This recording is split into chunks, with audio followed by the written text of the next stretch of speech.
अस्सलाम वालेकुम नाजरीन, प्रोग्राम ग्लोबल राउंडअप में मां अवां जी मेज़बान सबीन मेमण।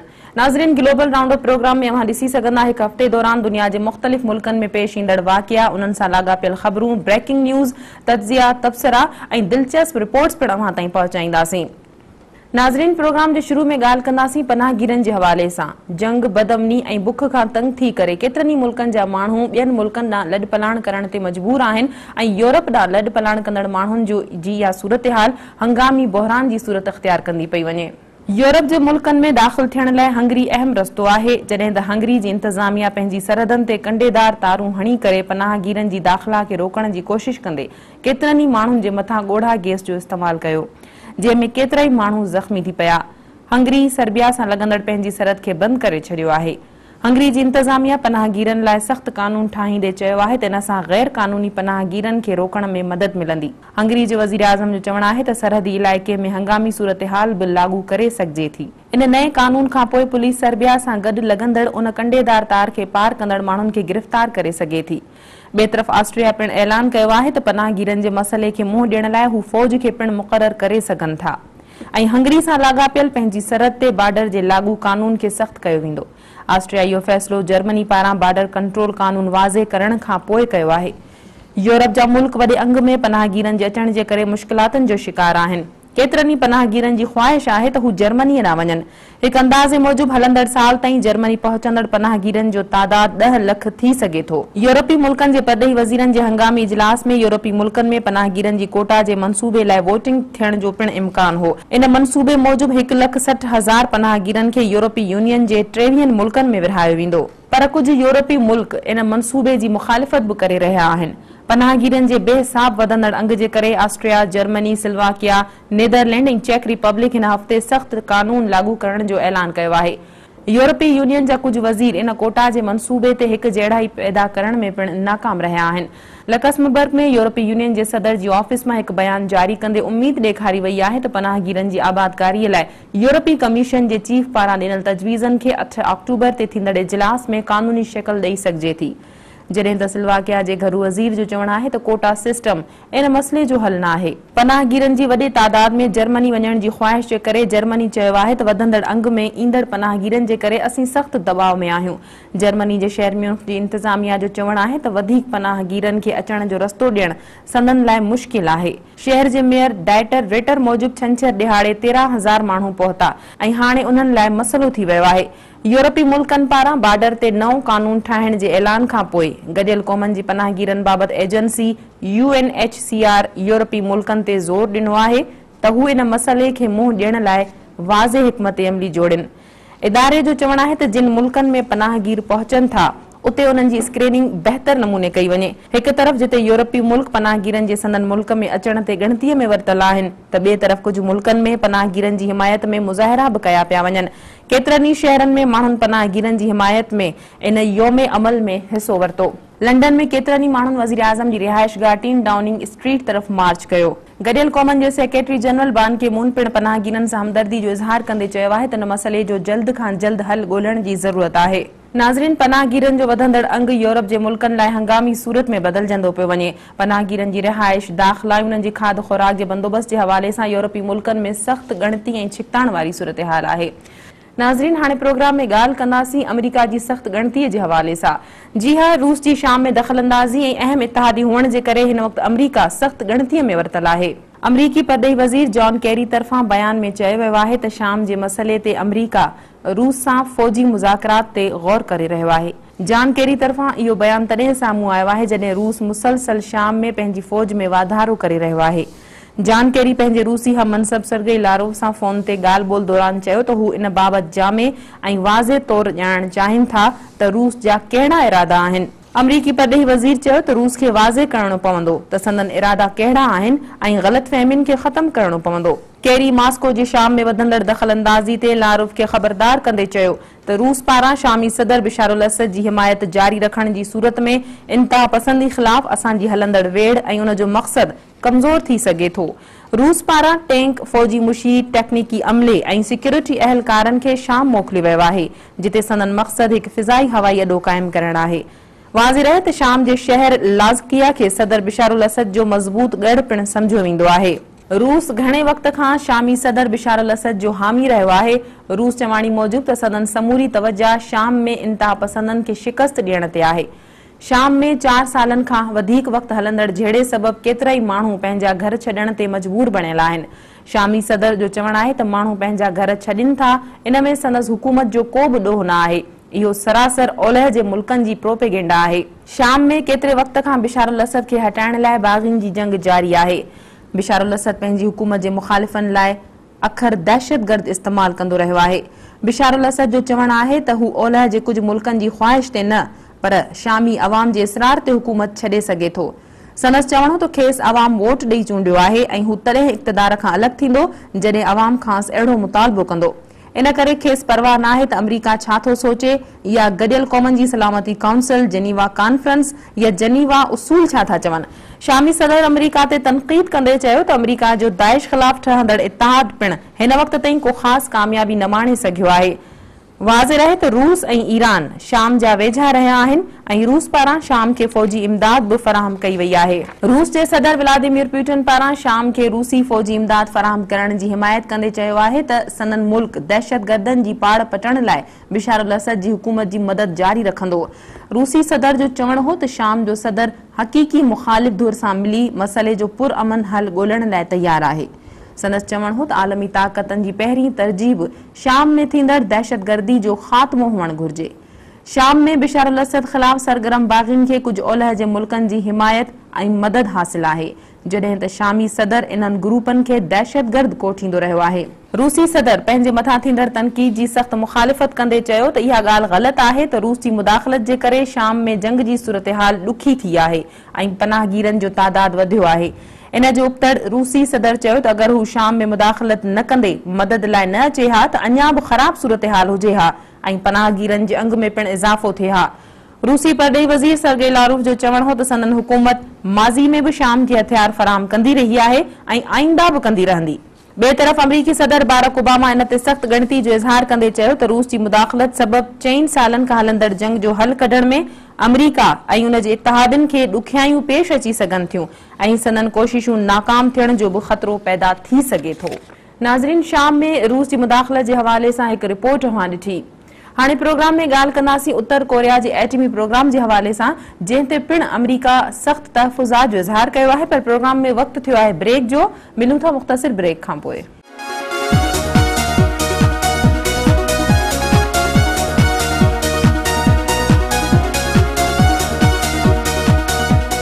वेलकम बैक नाज़रीन। हाणे प्रोग्राम में ॻाल्हि कंदासीं उत्तर कोरिया जे एटमी प्रोग्राम जे हवाले सां।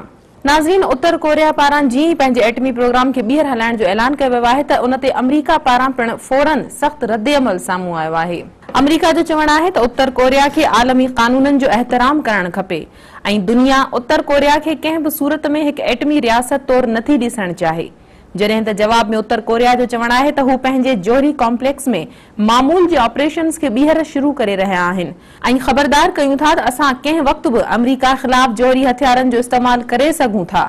कोरिया तरफ़ां इहो बयानु अहिड़े वक़्त में साम्हूं आयो आहे जॾहिं प्योंगयांग हिकु मौसमियाती सैटेलाइट खे ख़ला में मोकिलण जे लाइ बैलिस्टिक टेक्नोलॉजी जे इस्तेमाल करण जो ऐलान कयो आहे। ॾखण कोरिया जे सदारती तर्जुमान किम मेंग स्यूक मूजिब उत्तर कोरिया तरफ़ां अहिड़ो को बि क़दम संगीन ॾाढ समझो वेंदो ऐं गॾियल क़ौमनि जे सिक्योरिटी काउंसिल जी उन करारदाद जी ख़िलाफ़ वर्ज़ी हूंदी जंहिं तहत उत्तर कोरिया खे बैलिस्टिक मीज़ाइल जे तजर्बनि जी मना थियल आहे। उत्तर कोरिया तरफ़ां रॉकेट हलाइण जी ॻाल्हि त कई वई आहे, जेको उन्हनि जे बक़ौल सिर्फ़ मौसमियाती सैटेलाइट खे ख़ला में मोकिलण लाइ हूंदो, पर हुननि पारां रॉकेट हलाइण लाइ कंहिं बि तारीख़ जो ऐलान नाहे कयो वियो। अंदाज़ो इहो पियो हयो वञे त इहो रॉकेट 10 अक्टूबर ते हलाए सघिजे थो, जॾहिं उत्तर कोरिया जी वर्कर्स पार्टी जी 70वीं सालगिरह हूंदी। अमरीका जो चवणु आहे त इहो रॉकेट हलाइण जो मक़सदु उन टेक्नोलॉजी जो तजर्बो हासिल करणु आहे जेका बैलिस्टिक मीज़ाइल जे हलाइण में इस्तेमाल थिए थी। अमरीका जे अहम इत्तेहादी मुल्क ऐं उत्तर कोरिया जे मुखालिफ़ जापान पारां बि रॉकेट हलाइण वारी ॻाल्हि ते एतिराज़ उथारिया विया आहिनि। जापान जो चवणु आहे त इहो रॉकेट सैटेलाइट खे ख़ला में मोकिलण लाइ आहे, पर डिघे मुफ़ासिले ताईं मार करण वारो मीज़ाइल हलाइण गॾियल क़ौमनि जी सिक्योरिटी काउंसिल जी करारदाद जी ख़िलाफ़ वर्ज़ी आहे। उत्तर कोरिया जे आलमी रिएक्टर खे 2007 में आलमी मुआहिदे खां पोइ बंदि कयो वियो हो, जंहिंखां पोइ उत्तर कोरिया जी आलमी इमदाद खे ॿीहर शुरू कयो वियो हो। केतिरनि ई नाकाम कोशिशनि खां पोइ उत्तर कोरिया 2012 में एक मौसमियाती सैटेलाइट के खला में मोकिलियो हो, जेको उत्तर कोरिया जी टेक्नोलॉजी जी अहम कामयाबी पिण हो, जंहिंखां पोइ उत्तर कोरिया ते लगल पाबंदियुनि में वधीक सख्ती कई वई हुई। अगस्त में उत्तर कोरिया ऐं ॾखण कोरिया जे मुल्कनि में छिकताण घटाइण लाइ मुआहिदो पिण कयो वियो हो। इन मुआहिदे तहत ॿिन्ही कोरियाई मुल्कनि पारां 1950 वारी जंग में विछड़ी वियल खानदाननि जी मुलाक़ात ते इतफ़ाक़ कयो वियो हो। ॿिन्ही मुल्कनि जे सरबराहनि पारां मुज़ाकरात लाइ बि राज़िपो ज़ाहिर कयो वियो हो, पर जेकॾहिं वाकई बि उत्तर कोरिया वटि एतिरी एटमी सलाहियत आहे जो हू कैलिफोर्निया खे निशानो बणाए सघे थो, त पोइ यकीनन हालतूं संगीन ऐं तब्दील थी सघनि थियूं। हिन सॼे महाज़ में जिते अमरीका उत्तर कोरिया ते ॾमरियल आहे, त उते वरी अमरीका ऐं ॾखण कोरिया जो रिवायती हरीफ़ चीन वरी उत्तर कोरिया जे वेझो ऐं अहम इतिहादी आहे। चीन जो चवणु आहे त खेसि उमीद आहे त समूरियूं धुरियूं ज़िम्मेवारी जो मुज़ाहिरो कंदियूं ऐं छिकताण वारनि क़दमनि खां पासो करण जो सोचींदियूं। नाज़रीन, उत्तर कोरिया जे एटमी प्रोग्राम जे हवाले सां मुख़्तसिर रिपोर्ट अवां ॾिठी। हाणे प्रोग्राम में ॻाल्हि कंदासीं ईंदड़ 2 सालनि में वधंदड़ गर्मीअ जे हवाले सां। जी हा, एक मौसमियाती इदारे पारां इहा अॻकथी कई वई आहे त ईंदड़ 2 सालनि में धरतीअ जो गर्मी पद अञा बि वधीक गरम थी सघे थो। मौसमियात इदारे जो चवणु आहे त ईंदड़ 2 सालनि में दुनिया जे मुल्कनि में रिकॉर्ड तोड़ गर्मी पइजी सघे थी। मौसमियात इदारे जो चवणु आहे त बर्तानिया में इन जी शिदत कुझु घटि हूंदी।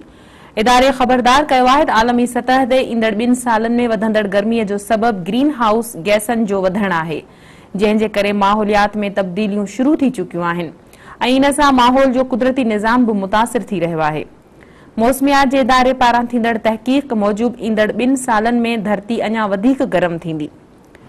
साइंसदाननि पारां पिण इन ॻाल्हि जी तस्दीक कई वई आहे त हिन साल यानी 2015 में ज़मीन जो गर्मीपद रिकॉर्ड सतह जे वेझो आहे, जेको 0.68 सेंटीग्रेड आहे। मौसमियाती इदारे जे हेडली सेंटर जे डायरेक्टर प्रोफेसर स्टीफन बेल्चर जो चवणु आहे त असांखे ख़बर आहे त कुदरती तौर थींदड़ तब्दीलियुनि जो असर आलमी गर्मी पद ते पवे थो ऐं वधंदड़ गर्मीअ जो ज़िम्मेवार हिन वक़्त ताईं ग्रीन हाउस गैसेस खे ई चई सघिजे थो। संदसि चवणु हो त 2014-15 खां पोइ 2016 बि गरम तरीन साल थींदो। बर्तानिया जे मौसमियात जे इदारे जे प्रोफेसर एडम जो चवणु आहे त आलमी सतह ते ज़मीन में जेकी तब्दीलियूं थी रहियूं आहिनि, इन लिहाज़ खां माहौलियात जो निज़ाम हिकु वॾे मरहले मां गुज़री रहियो आहे। ईंदड़ वक़्त में ऐं उन खां पोइ मौसमनि खे मुतासिर करण वारा इशारा बि पैसिफिक समुंड में नज़र आया आहिनि। अल-नीनो तक़रीबन हर 5 सालनि खां पोइ पैसिफिक समुंड जे पाणीअ जे वहिकिरे जे बदिलजण सां थींदो आहे।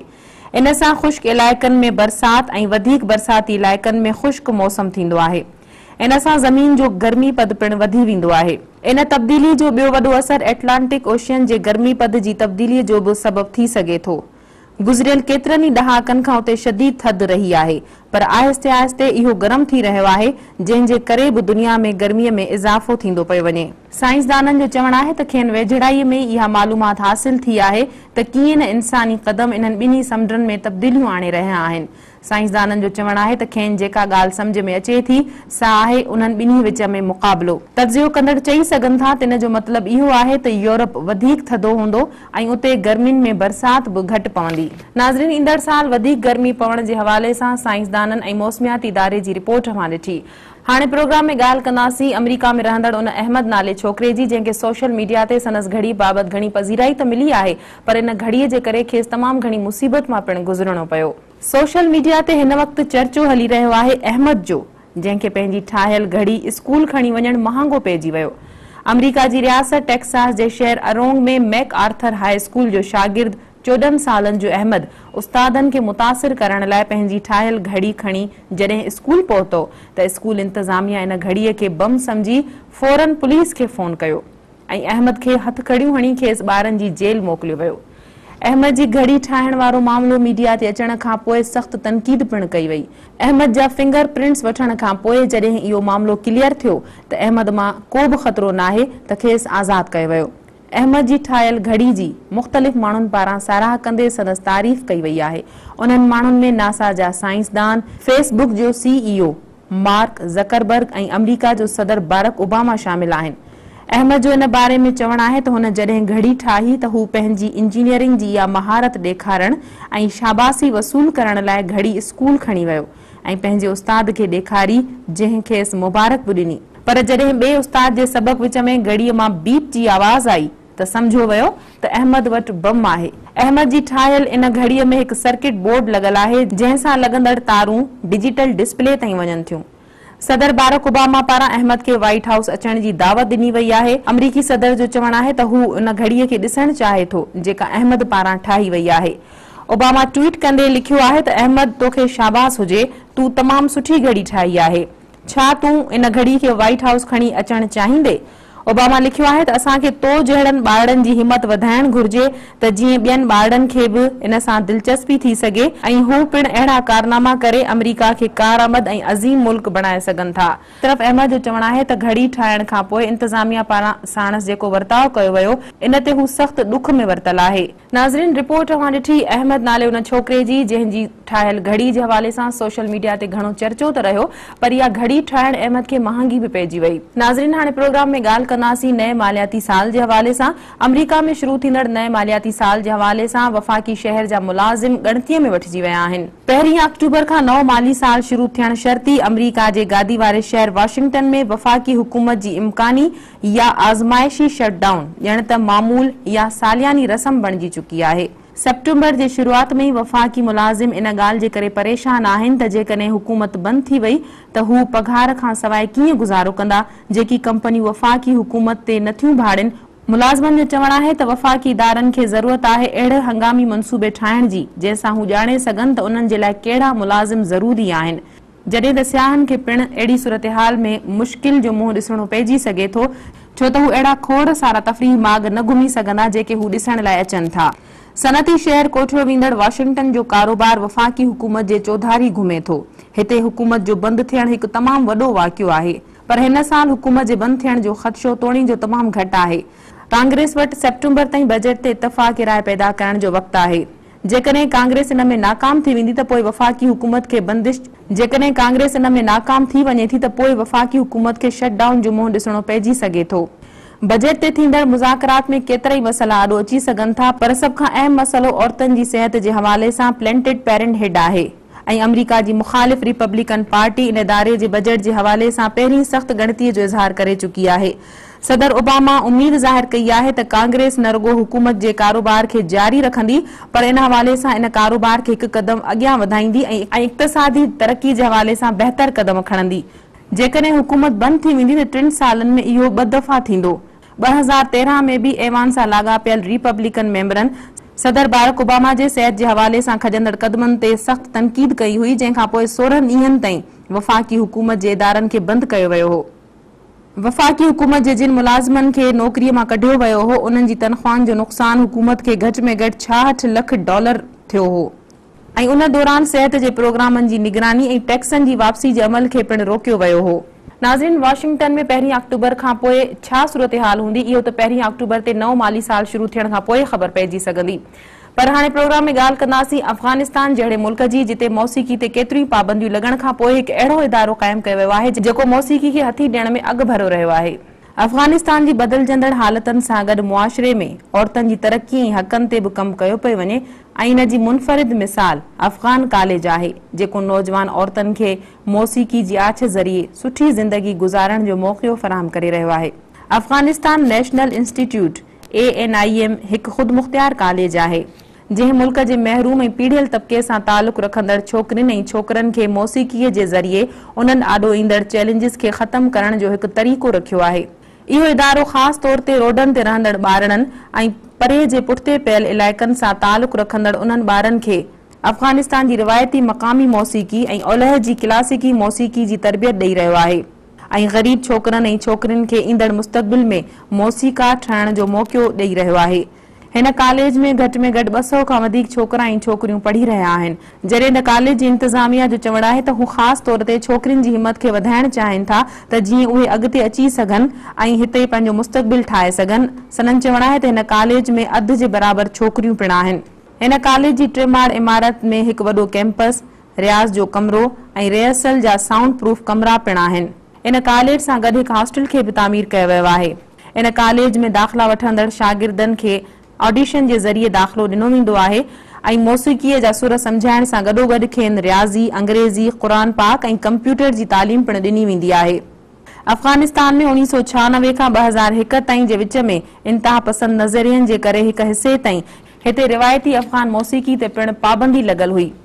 इन अरसे दौरान हिते जे मौसीक़ारनि ते केतिरा ई हमला पिण थिया। उन्हनि जे मौसीक़ी जे सामाननि खे टोड़ियो वियो, जॾहिं त मौसीक़ी जा समूरा पुराणा रिकॉर्ड पिण तबाह कया विया। अफ़गान नेशनल इंस्टीट्यूट ख़ासि तौर ते अहिड़नि ॿारनि खे मुफ़्त मौसीक़ी जी तरबियत ॾेई रहियो आहे जिन खे कमाइण लाइ रोडनि रस्तनि ते मुख़्तलिफ़ कम करणा पवनि था या वरी उन्हनि खे पिनणो पवे थो।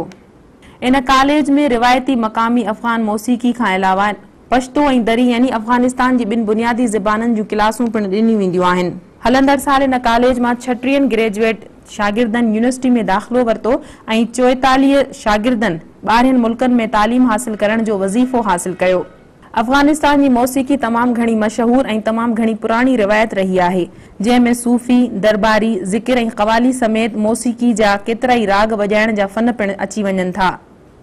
1919 में ग़ाज़ी अमानुल्लाह ख़ान तालीम ऐं ॿियनि बुनियादी ढांचनि ऐं ॿियनि घुरिजनि खे पूरो करण सां गॾोगॾु स्कूलनि में मौसीक़ी जी तालीम खे मज़मून जी हैसियत तौरु शामिल कयो हो, जॾहिं त नादिर शाह जे दौर में पिण मौसीक़ी खे काफ़ी हथी ॾिनी वई। इन ख़िते में अवल मीर ऐं शाह वली ख़ान जहिड़ा वॾा मौसीक़ार पिण पैदा थिया, पर तालिबान जे असर हेठि रहण जे करे हिते जो सक़ाफ़ती विरसो ऐं फ़नकारनि जूं सरगर्मियूं मफ़लूज थी वयूं हुयूं। इन जे बावजूदि अफ़गानिस्तान में अॼु बि कुझु माण्हुनि पारां मौसीक़ी जी तालीम ऐं मौसीक़ीअ खे सख़्तु नापसंद कयो वञे थो, जॾहिं त ॿिए तरफ़ सियासी छिकटाइण जे करे बि इहे सक़ाफ़ती सरगर्मियूं महदूद थी वयूं आहिनि। इन सूरत हाल में अफ़गानिस्तान में मौसीक़ी जी तरबियत ॾियण जो इहो कॉलेज या इहो इदारो हिकु अहिड़ी उमेद आहे त अफ़गानिस्तान में क़ौमी रिवायती गीतनि ऐं मौसीक़ीअ जी रिवायत खे ॿीहर ज़िंदा करे सघिजे थो।